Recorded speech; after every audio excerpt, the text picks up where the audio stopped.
Hello everyone, my self Manpreet and most welcome to your own channel Nursing Scoop.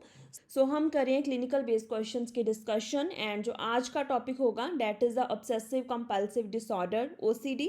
सो अगर आपने अब तक channel को सब्सक्राइब नहीं करा है तो please subscribe the channel so that you can receive all upcoming notifications. और अगर आपको वीडियोस अच्छी लगती हैं तो हमारी यूट्यूब चैनल पे वीडियोस को लाइक करा करो सो डैट चैनल को बूस्ट मिल सके। और इन वीडियोस को आप अपने सर्कल में, व्हाट्सएप ग्रुप्स में, सोशल मीडिया पे शेयर जरूर करा करो। सो इसके साथ ही हम स्टार्ट करते हैं आज की वीडियो के फर्स्ट क्वेश्चन के साथ। So here is a first question. How would a nurse differentiate a client diagnosed with obsessive compulsive disorder from a client diagnosed with obsessive compulsive personality? So आपको differentiate करना है OCD में और obsessive compulsive personality में। सो आपने personality disorder का अगर topic पढ़ा होगा तो उसमें ऑब्सेसिव कंपल्सिव एक पर्सनैलिटी आती है। So obsessive compulsive personality and disorder में डिफरेंस होता है, वही आपको इस क्वेश्चन में बताना है कि क्या है। सो ऑप्शंस को देखने से पहले हम थोड़ा सा जानते हैं कि OCD क्या है एंड ऑब्सेसिव कंपल्सिव पर्सनैलिटी क्या होती है। OCD क्या है कि हमारे माइंड में कुछ ऑब्सेसिव थॉट्स आते हैं, मीन्स के रेपिटेटिव थॉट्स होते हैं एंड पेशेंट को पता होता है कि जो थॉट्स हैं वो इरेशनल है, ठीक है, उन थॉट्स का कुछ रेलेवेंस नहीं है, बट उन रेपिटेटिव थॉट्स की वजह से पेशेंट में प्रोड्यूस होती है एंजाइटी, ठीक है। अब इस एंजाइटी को डिक्रीज करने के लिए पेशेंट कुछ एक्शन परफॉर्म करता है। सो उस एक्शन को परफॉर्म करने के बाद, उस काम को करने के बाद जो पेशेंट की एंजाइटी है वो रिलीफ हो जाती है। सो सेम ये सर्कल चलता रहता है, पेशेंट के माइंड में थॉट्स आती रहती हैं, वो एंजाइटी लेके आती हैं, उस वजह से पेशेंट फिर कुछ एक्शन लेता है, एंजाइटी फिर रिलीव हो जाती है, फिर ऐसे ही सर्कल चलता रहता है, ठीक है। सो इसका जो मोस्ट कॉमन एग्जांपल है, जो पेशेंट को लगता है कि my hands are dirty, patient को गंदगी महसूस होती है, ठीक है, और उसके साथ बहुत उसको एंजाइटी आती है। सो उस डर्ट को रिमूव करने के लिए पेशेंट रेपिटेटिवली हैंड वॉश करता है, ठीक है। नॉर्मल जो ह्यूमंस होते हैं अगर उनको हैंड्स डर्टी लगते हैं तो वो एक बार वॉश करते हैं या 2 बार कर लेंगे वॉश, बट जो OCD का पेशेंट होता है वो 10-20 बार हैंड वॉश करता है। और कई पेशेंट्स को तो इतना डर्ट का वो ऑब्सेशन होता है, वो एक दिन में जो हमारा साबुन होता है, सोप होता है, उसका एक बार ख़त्म कर देते हैं एक दिन में, इतनी ऑब्सेशन होती है, और 3-3 4-4 घंटे वो नहाने में लगा देते हैं। So that is the obsessive compulsive disorder, ठीक है। सो ये एक टेबल है, इस टेबल को देखने के बाद आपको सारा क्लियर हो जाएगा, ये ऑब्सेशंस हैं, ये कंपल्शंस हैं। सो पेशेंट के माइंड में एक फियर आता है सबसे पहले, ठीक है। सो यहाँ पे फियर आ रहा है related to the contamination. So patient के माइंड में थॉट आ रहा है, ऑब्सेशन आ रहा है अबाउट डर्ट एंड जर्म्स, ठीक है। और उसके बाद एंजाइटी प्रोड्यूस होती है, उस एंजाइटी को रिलीव करने के लिए पेशेंट क्या करता है, हैंड वॉश करता है, शावर के लिए जाता है और फिर क्लीन करता है, ठीक है। सो रेपिटेटिवली उसको वो ये सब करता रहता है। सो नेक्स्ट उसको फियर आ रहा है हार्म रिलेटेड सिम्टम्स, कि कोई मेरे को हार्म करना चाहता है, ठीक है। सो उसके लिए क्या है, उसके माइंड में एक फियर आ जाएगा। सो कोई उसको नुकसान ना पहुंचा दे, वो रेपिटेटिवली चेक करता है, लाइक वो डोर्स को बार बार चेक करेगा, ठीक है, वो गैस का नोब होता है उसको बार बार चेक करने के लिए जाएगा, ठीक है, एक बार नहीं 10-10 20-20 बार वो चेक करने के लिए जाएगा।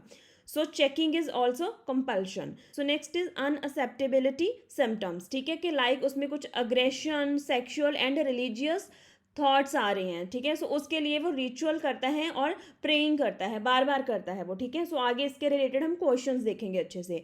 सो next is a symmetry symptom, कि उसको जो सब कुछ है एक ऑर्डर में चाहिए, सब कुछ एक सिमेट्री में चाहिए, ठीक है। सो सिमेट्री कंसर्न्स आते हैं जिसके लिए वो क्या है, अगर बुक्स पढ़ी है तो उसको बार बार ऑर्डर में लगाता रहेगा, ठीक है, कोई चीज़ पढ़ी है तो उसको एक सीक्वेंस में लगाएगा, ठीक है, देन रेपिटेटिवली काउंटिंग करता जाएगा, ये सब सिम्टम्स आते हैं रिलेटेड टू द सिमेट्री।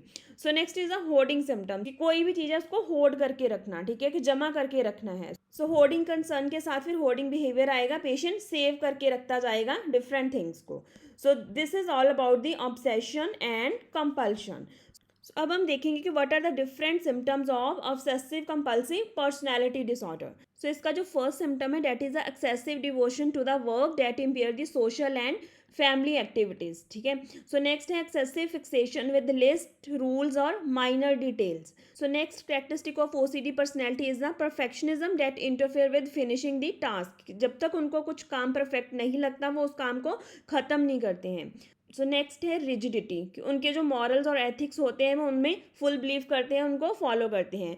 और next is unwillingness to assign a task unless other perform exactly as asked. So जो ओसीडी बेसिकली पर्सनैलिटी है that is characterised by excessive rigidity, control, perfectionism, ठीक है, and this will interfere with the interpersonal relationships, ठीक है। So अब हम one by one करके options को देखते हैं। Option A is client diagnosed with obsessive compulsive personality disorder experience only obsessions, and client diagnosed with OCD experienced only compulsion. So this is wrong. अभी हमने देखा कि जो OCD वाला पेशेंट होगा उसमें ऑब्सेशंस भी होंगी प्लस उसमें कंपल्शन भी होगी, और यहाँ पे क्या लिखा है, only compulsion. So this option is wrong.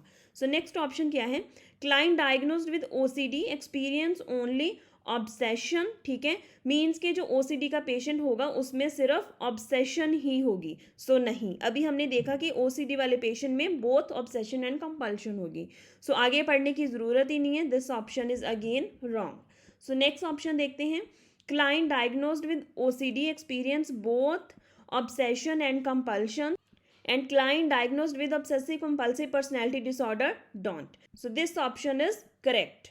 So option D क्या है, client diagnosed with obsessive compulsive personality disorder experience both obsession and compulsion, and client diagnosed with OCD don't. So this option is absolutely incorrect.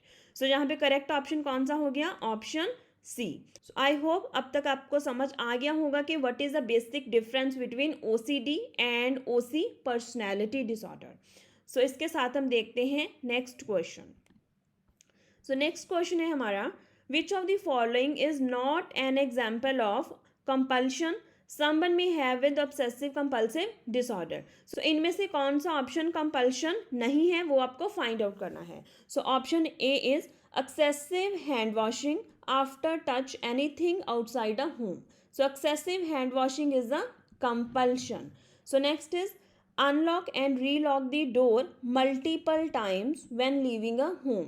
सो कुछ भी चीज़ को अगर आप access में कर रहे हो, मल्टीपल टाइम्स कर रहे हो, then that can be the compulsion. So next option is cleaning the glass every few minute to make sure stay clean. So अगर एवरी फ्यू मिनट आप ग्लासेस को साफ कर रहे हो, so that be the compulsion.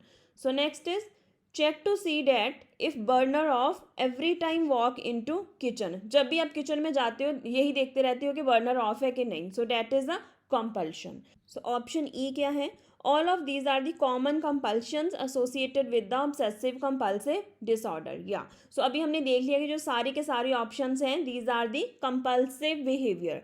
सो इसके साथ ही option E बिल्कुल सही है, ठीक है, कॉमन कंपल्शंस है ये सारे के सारे ऑप्शंस। सो नेक्स्ट क्वेश्चन देखते हैं, a patient has obsessive compulsive disorder and each morning and night she spent 45 minutes writing a word of praise in her journal so that her mother doesn't fall ill. सो क्या है कि patient को obsessive compulsive disorder है और वो morning and night में 45 minute spend करती है और कुछ वर्ड्स लिखती है अपनी मदर की प्रेज में, सो डैट द मदर सिक ना हो। सो ये क्या हो गया फिर, ऑब्सेसिव fear हो गया। So the patient has been going to the treatment for several years to deal with this issue. So identify the obsession and compulsion in this scenario. So आपको फाइंड आउट करना है कि obsession and compulsion इनमें से कौन सा है in this condition. Option A है, obsession क्या है, राइटिंग रिचुअल, और कंपल्शन क्या है, her mother health. So this option is wrong, ठीक है, जो काम बंदा कर रहा है डैट इज कंपल्शन, और जो उसके माइंड में थॉट आ रहा है that is obsession. So this option is wrong. So next देखते हैं, ऑब्सेशन क्या है, कांस्टेंट क्लीनिनेस। सो यहाँ पे कुछ क्लीनिनेस का तो कुछ हमने बोला ही नहीं ऊपर स्टेटमेंट में, so this option is incorrect. So next देखते हैं, ऑब्सेशन क्या है, हर मदर हेल्थ, यस। सो जैसा कि हमने देखा कि उसमें ऑब्सेशन है कि उसकी मदर सिक ना हो, ठीक है, सो वो क्या हो गया, उसका ऑब्सेशन हो गया। और कंपल्शन के लिए वो क्या कर रही है, वो रोज कुछ लिख रही है, ठीक है, writing ritual, so that is the compulsion. So next देख लेते हैं, ऑप्शन डी में क्या है, obsession is a writing ritual and compulsion is going to the treatment. So ये ऑप्शन भी गलत हो गया। सो इसमें जो ऑप्शन सी इज करेक्ट, ठीक है। सो अगर आपको ऑब्सेशन एंड कंपल्शन का कॉन्सेप्ट अच्छे से क्लियर है तो ऐसे क्वेश्चंस को आप बहुत इजीली आंसर कर सकते हो। सो इसके साथ ही हम देखते हैं next question. So next question है, a client believes that the door knobs are contaminated and refuses to touch them except with the paper tissue. So उसको लगता है कि जो डोर नॉब्स है वो कॉन्टेमिनेटेड है और वो टच उनको नहीं कर रहा except with the tissue paper के साथ ही वो उनको टच कर सकता है। So what nursing intervention is most therapeutic for this client. So अभी कौन सी नर्सिंग इंटरवेंशन इज अप्रोप्रिएट वो आपने फाइंड आउट करना है। सो ऑप्शन ए क्या है, supply the client with the paper tissues to help the functioning until anxiety is reduced. So जैसा कि हमने अभी ऊपर पढ़ा था कि जब पेशेंट को ऑब्सेशन आती है, ऑब्सेशन के साथ ही एंजाइटी आती है एंड उस एंजाइटी को कम करने के लिए, डिक्रीज करने के लिए पेशेंट एक एक्शन परफॉर्म करता है, ठीक है। सो आपको वैसा पेशेंट को करने देना है। अगर आप नहीं करने दोगे एक्शन तो पेशेंट में क्या होगा, एंजाइटी और इंक्रीज कर जाएगी और वो पैनिक लेवल तक पहुंच सकता है। सो यहाँ पे ऑब्सेशन क्या है, कॉन्टैमिनेशन लग रही है उसको, और कंपल्शन क्या है, वो वैसे टच नहीं करेगा बट पेपर टिश्यू के साथ उसको टच करेगा। सो यहाँ पे फिर कौन सी इंटरवेंशन करेक्ट होगी। सो ऑप्शन ए में आपको बताया कि पेपर टिश्यू उसको दे दो जब तक उसकी एंजाइटी ठीक नहीं होती। सो ये ऑप्शन तो बिल्कुल ठीक लग रहा है। सो नेक्स्ट देख लेते हैं। So save the client scrub doorknobs with a strong antiseptic so that the tissues are no longer needed. So वो तो है ही नहीं ना, उसके माइंड में आइडिया है कि उसको पेपर टिश्यू चाहिए। सो एंटीसेप्टिक से काम नहीं चलेगा। सो नेक्स्ट क्या है, encourage the client to touch the door knobs by removing all available paper tissue until learning how to manage the situation. So अगर ऐसा करोगे तो पेशेंट में एंजाइटी, पैनिक पे पहुंच जाएगी। So next is explain to the client that the idea about door knobs being contaminated is a part of the illness so the precautions are not necessary. So अगर आप ये patient को बताओगे कि this is a part of illness तो patient को already इस चीज का पता है, ठीक है। बिकॉज जो ओसीडी है that is a neurotic disorder, patient को इंसाइट होती है, पेशेंट को पता होता है कि जो थॉट्स है वो इरेशनल है बट उनको वो सप्रेस नहीं कर पाता है, ठीक है। सो इसके साथ ही फिर ऑप्शन डी भी गलत हो गया। सो कौन सा ऑप्शन सही हुआ, ऑप्शन ए, ठीक है। सो अभी आप मेरे को कमेंट सेक्शन में बताओगे कि ओसीडी तो एक न्यूरोटिक डिसऑर्डर हो गया, और कौन कौन से न्यूरोटिक डिसऑर्डर्स हैं जो आपने साइकेट्री में पढ़े हैं। सो आप न्यूरोटिक एंड साइकोटिक डिसऑर्डर की एग्जांपल लिख के बताओ कमेंट सेक्शन में। सो नेक्स्ट क्वेश्चन को देखते हैं। So next question is, a nurse is developing a care plan for a client with obsessive compulsive behavior disorder. So which nursing intervention will most likely increase the client anxiety? So इनमें से कौन सी intervention होगी जिसकी वजह से client की anxiety और increase होगी। सो ऑप्शन ए क्या है, helping the client to understand the nature of anxiety. So ये तो ठीक है बिल्कुल। So next is limiting the client ritualistic acts to 3 times a day। Yes, so इसके साथ पेशेंट की एंजाइटी इंक्रीज हो सकती है। जैसा कि हमने पढ़ा कि जो पेशेंट का बिहेवियर है, जो वो करना चाहता है, वो एक्शन परफॉर्म करना चाहता है, उसको आपने करने देना है, नहीं तो एंजाइटी इंक्रीज होगी। सो आपने लिमिट नहीं करना है। सो यही आपसे क्वेश्चन में पूछा था कि आपने ऐसा क्या कर दिया कि पेशेंट की एंजाइटी इंक्रीज हो गई। So option B is correct. So next is involving the client in establishing the therapeutic plan. So ये तो बिल्कुल ठीक है, इसके साथ पेशेंट का जो सेल्फ कॉन्सेप्ट होगा, सेल्फ एस्टीम होगा, वो एनहांस होगा। सो ऑप्शन डी क्या है, provide the client with a non judgemental environment. Yes, so अगर आप पेशेंट पे ऐसे जजमेंट पास करोगे कि बार बार चेक करने के लिए क्यों जा रहे हो, बार बार हाथ धोने के लिए क्यों जा रहे हो, तो उसके साथ पेशेंट की एंजाइटी और इंक्रीज होगी, ठीक है। सो आपको बिल्कुल नॉन जजमेंटल रहना है जैसा कि स्टेटमेंट में बताया गया है। सो यहाँ पे करेक्ट ऑप्शन होगा फिर option B. So I hope आपको क्वेश्चंस अच्छे से समझ आ रहे होंगे, आप इंजॉय कर रहे होंगे इस टॉपिक को। सो अगर आपको अच्छे से सब समझ आ रहा है तो मेरी सपोर्ट के लिए, चैनल की सपोर्ट के लिए आप यूट्यूब पे वीडियोस को लाइक करा करो सो डैट चैनल को एक बूस्ट मिले। सो इसके साथ हम देखते हैं next question. What should a nurse consider when planning a care for a client who is using the ritualistic behavior? Means के patient compulsion कर रहा है। So इसके साथ हम देखते हैं options. The nurse must attempt to limit the ritualistic behaviour, बिल्कुल नहीं ऐसा करना जैसा कि हमने ऊपर वाले क्वेश्चन में देखा अभी। Next is client needs to realise that the ritualistic behaviour serves no purpose. So इसमें रियलाइजेशन की कोई ज़रूरत ही नहीं है, पेशेंट को ऑलरेडी पता है, ठीक है, उसको पता है कि जो वो कर रहा है उसका कोई पर्पस नहीं है, बट क्या करे, अब कंपल्शन आ रही है, ऑब्सेशन आ रही है, एंजाइटी प्रोड्यूस हो रही है, तो उसको करना पड़ रहा है. So next is nurse should try to divert the ritual immediately after it is started. So ऐसा कर ही नहीं सकते, करोगे तो एंजाइटी और इंक्रीज होगी. सो next is clients don't want to repeat the ritual but feel compelled to do so. Yes, this option is very correct. Patient करना नहीं चाहता रिपीट, बट उसको करना पड़ रहा है बिकॉज उसके माइंड में बार बार थॉट्स आ रहे हैं, ठीक है, उस वजह से वो कर रहा है. So here option D is very correct. So now should consider this. So next question देखते हैं. A nurse is caring for a client who uses the ritualistic behavior. So what common medication will be prescribed? So हम फटाफट देखते हैं कौन कौन सी medicine हैं. First is benztropine. Benztropine drug हम तब यूज़ करते हैं जब एंटीसाइकोटिक ड्रग्स के साइड इफेक्ट आते हैं, एक्स्ट्रा पेमेडियल सिम्टम्स ईपीएस, उनको ठीक करने के लिए हम बेंजोट्रोफिन रिकमेंड करते हैं.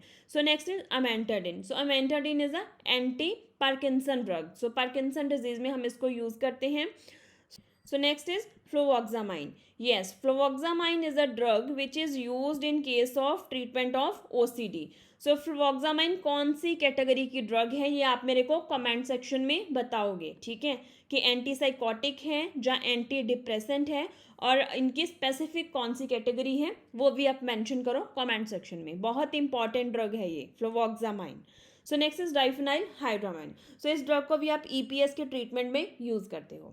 सो इसके साथ ही हम देखते हैं next question. So next question is a client is using ritualistic behaviour, means के ओसीडी है उसको. So why should nurse allow the ample amount of time for performance of the ritual. So option A is denial of this activity may precipitate the panic level of anxiety. So बिल्कुल सही option है. अगर आप patient को time नहीं दोगे activity perform करने के लिए, देन वो एंजाइटी पैनिक लेवल पे पहुंच सकती है. So next is anger turned inward on self should be allowed to be expressed. So first of all तो एंगर वर्ड ही यहाँ पे नहीं आएगा बिकॉज पेशेंट में एंजाइटी होती है, not aggression. So this option is again wrong. So next option is successful performance of independent activities enhances the self-esteem. So this statement is very irrelevant to the disorder. So next is ample time provides the opportunity to point out the inappropriate behavior. So according to this statement, आप patient को time इसलिए provide कर रहे हो so that आप point out कर सको उसको कि उसका जो बिहेवियर है डैट इज इनअप्रोप्रिएट. अगर आप ऐसा करोगे तो पेशेंट की एंजाइटी को और इंक्रीज करोगे. सो इनमें से जो बिल्कुल करेक्ट ऑप्शन है that is the option A. ठीक है, इसके साथ ही हम वीडियो को यहाँ पे एंड करते हैं. सो आज हमने देखे ओसीडी के रिलेटेड क्वेश्चंस, जिसमें हमने देखा कि ओसीडी क्या है एंड ऑब्सेसिव कंपल्सिव पर्सनैलिटी क्या है, और उनके रिलेटेड बहुत से क्वेश्चंस थे. सो आपको वीडियो कैसा लगा कमेंट सेक्शन में कमेंट करके ज़रूर बताना, और अगर वीडियोज़ अच्छी लगती हैं तो लाइक शेयर एंड कमेंट करना एंड चैनल को सब्सक्राइब कर लेना. सो कल मिलूंगी अपनी नेक्स्ट वीडियो में. So till that time stay tune, stay safe and thank you so much for watching.